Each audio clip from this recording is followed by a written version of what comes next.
Yeah, I guess, can you just talk a little bit about what Freedom House is, what they do? Yes. So Freedom House is a homeless shelter that serves families, and so we're the only shelter in Brown County that serves the entire family. So single mom, single dad, or married couples with children.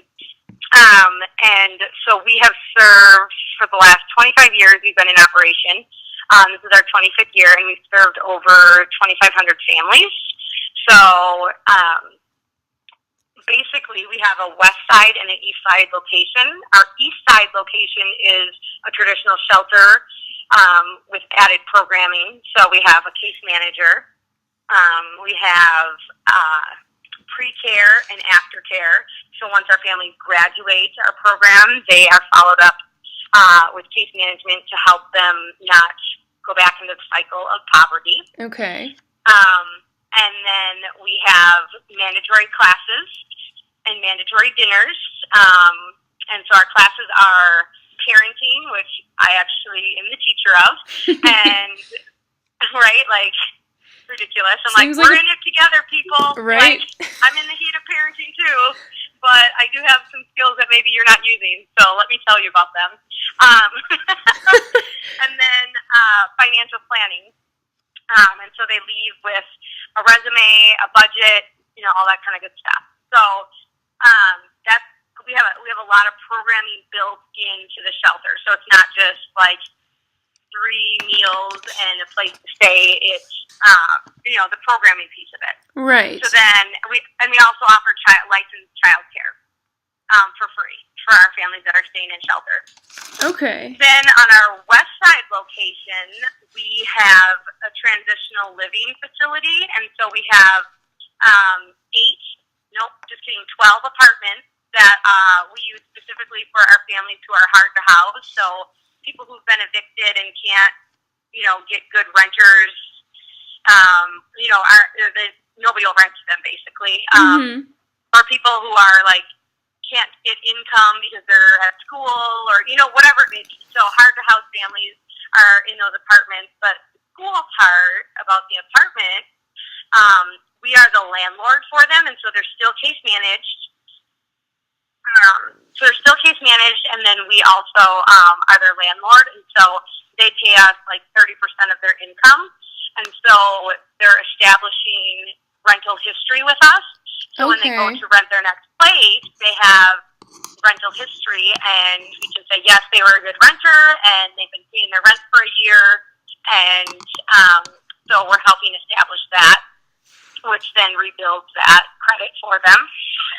And we also have a licensed child care facility, which is open to the public on our west side location. And then that's what we do. The location on the east side has the child care just for the families. Just for the families there. Okay. Yeah. So, like, you talked a little bit about the programs that are offered. Yeah.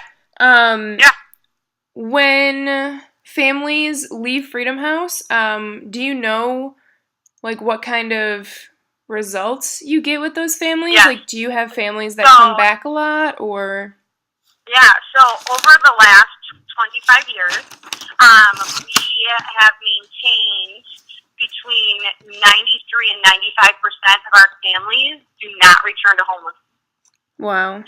Which is a pretty incredible statistic. Part of it is, it's a little misleading, right? Like the first year that they move out, they're not allowed to come back to us. So it's kind of like you have to figure it out. If you're going to leave the shelter, we need you to remain stable, right? But, really, at this point, I think the stat is 93%. So 93% are not returning to homelessness, which is a pretty crazy statistic. We're like, we're not sure how we're doing this. This is awesome. Right. That's a fantastic statistic. Yeah. And really, a lot of it is because it's a ministry. You know what I mean? Mm-hmm. I think a lot of shelters do behavior modification, and that's fine and dandy, but we're in the business of transformation, and so that only comes through Christ, right? And so we're providing transportation to church, we're providing Bible studies on site, our case managers are praying with our families, stuff like that other shelters probably aren't offering. And so that's really, I mean, yeah, we want to house homeless families because our mission statement is Matthew 25, 17 through 24, whatever the verses are. But, you know, when you saw me hungry, you fed me. When you saw me naked, you clothed me. Whatever you do for the least of these, you've done for me. That's why we serve homeless families. And so that's what our mission and vision statement is to do that. So then, I guess, can you explain a little bit how you fit into the picture? Like how you originally got started with Freedom House and then... Yeah. So my best friend was a volunteer coordinator at Freedom House, and they had a hard family that they were struggling with to figure out what to do with. And so she asked me to come and help her get organized in her apartment, basically counsel her on the fly, you know. So I did that, and apparently I did a decent job, and so they offered me a job. And the crazy part was I was just finishing my master's degree in counseling, and I was at a job at Family Services that I could have, like, got my 3,000 hours and become a licensed counselor and bill people and, you know, make money finally.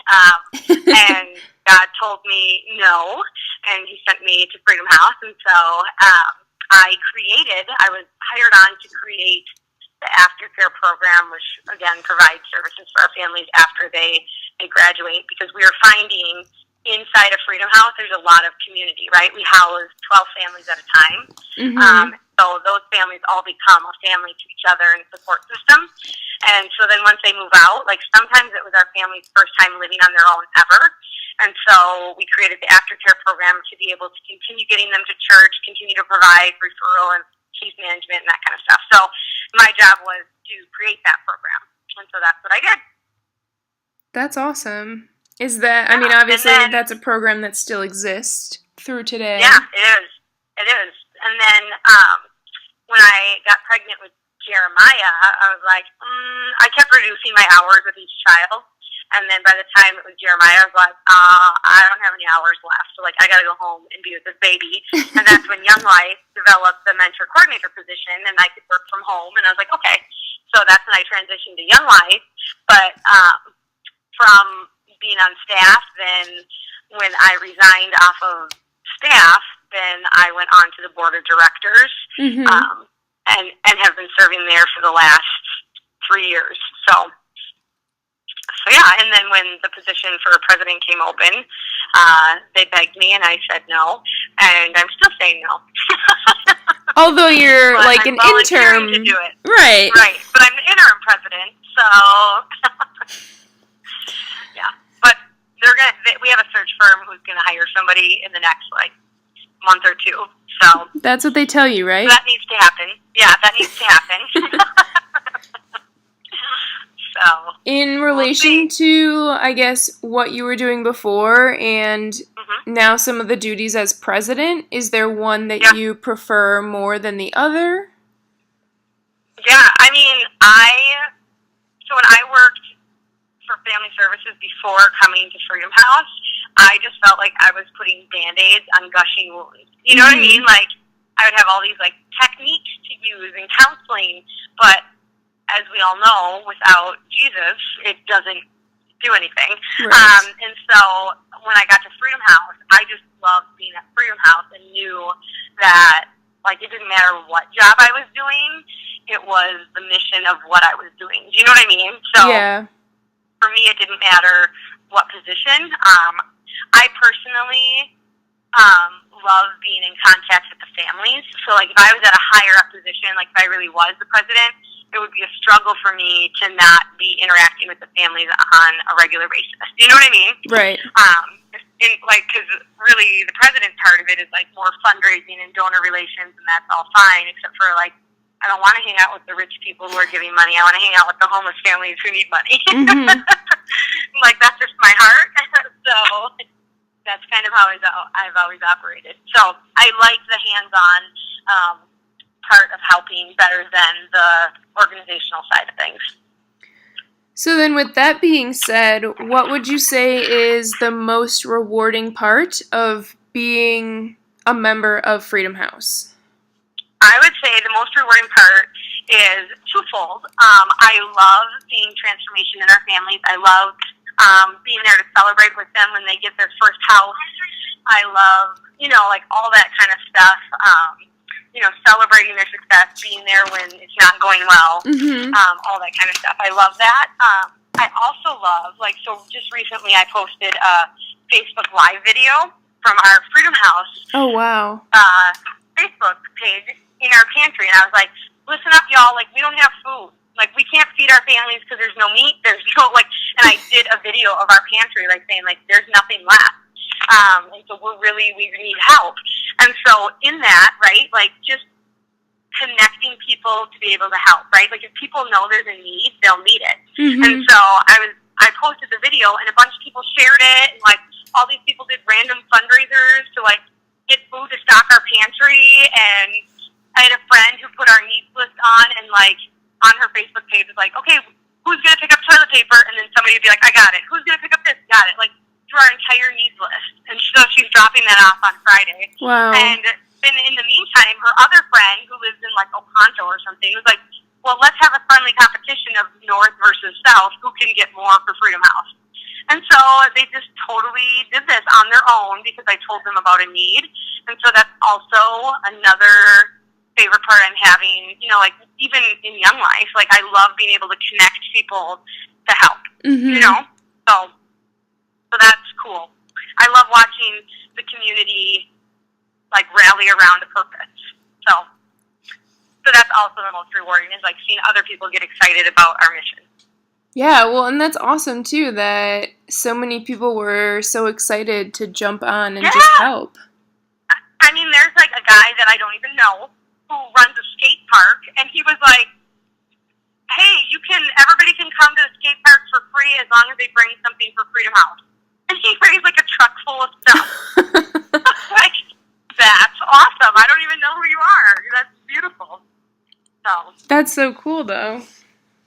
Yeah. And I love that Facebook can connect people that way. Before, I don't know how you get the word out, but now it's I'll just do a Facebook Live video from the pantry. Thanks, God, for that idea. So then, besides, actually donating food items or clothing or whatever else, what other kinds of opportunities are available for volunteers? Yeah, so we have volunteers who do anything from mowing our lawn to cleaning the inside, painting. We have volunteers who help our families move from the shelter into their new apartments. We have volunteers who, stuff envelopes. We have volunteers. We actually, super cool, we have churches and groups come and cook meals for our families. All our dinners are mandatory, and so they're required to be there with their family. That's part of our structure and programming. But they're required to have dinner, and we have churches or whoever, they come in and cook a meal. Spring Lake is always there every Monday. It's a different small group of Bible study, but every Monday it's covered by Spring Lake Church, and every Thursday is covered by, the Catholic Church down the road or whatever. And then on Wednesdays we call it Good Lunch Wednesday, because usually our house supervisors cook lunch, and it's something from the pantry. But Good Lunch Wednesday is a group of volunteers who's literally 10 years. Hi, Jeremiah. Who have been coming and cooking this awesome gourmet lunch for our families. So we have volunteers that do pretty much anything. We have volunteers who do childcare. So when we have classes, we also have programming for the kids, and so they go through a Sunday school curriculum with the volunteers that are there. I'm trying to think what else. I think that's the main thing for volunteers. But really, I feel like you just listed off anything from everything, so... Yeah. There's definitely an opportunity for everyone. We have a volunteer coordinator who, she, will meet with the volunteer and figure out what their heart is, and be oh, you're really good at art? Let's do, an art night with the residents, or, you know what I mean? She just tailors to what they have to offer. Mm-hmm. So, yeah, it's cool. That's awesome. Yeah. I guess one more question, a little bit more logistically speaking. Yeah. Do you have specific companies that repeatedly fund and support you at Freedom House, or like how do you do your fundraising? Yeah, so once a year we have our big fundraiser, and so it's called the Celebration of Hope, and so in the last few years we've done like a gallery and had different photographers come in and take pictures of what happens at Freedom House and like the families and the classes, and so we explain what we do through artwork, and so that's been a really cool fundraiser, but that's where we make most of our money. Like, we always shoot for anywhere between 50 to 100,000 at that event. Oh, wow. So that's our big one. And then, we have mini fundraisers throughout the year. Like, some people, like, I have one girl, she's in college now, but she would go trick-or-treating for Freedom House. And so she would, the week before Halloween, she would go around and pass out flyers to say, hey, I'm going to come around and collect money for Freedom House instead of candy. And so she would go to the houses and she collected like a couple $1,000s every year. You know what I mean? Like, we have people who are doing little, like the Jingle Bell Run, and the school sponsors this run, and the money goes to Freedom House. So little donors like that. We have a few big donors that we're connected to, but mainly our money is coming from our large fundraiser and personal donors. And foundations, that kind of stuff. Mm-hmm. We also get some grant funding through United Way and a few other grants. I think the Packer grant last year funded us for a little bit. But we try not to take any like government funding because we are also a ministry, and so they have a lot of regulations that we ethically wouldn't want to follow, and so we don't take money that is going to tie our hands on what we can say as far as our beliefs. So we have to be careful of what money we take, and if there's conditions to it, so that makes it really hard for us, because there's money out there to serve homeless families, but you can't say Jesus while you do it, so really a lot of churches, personal connections and donors and that kind of stuff. So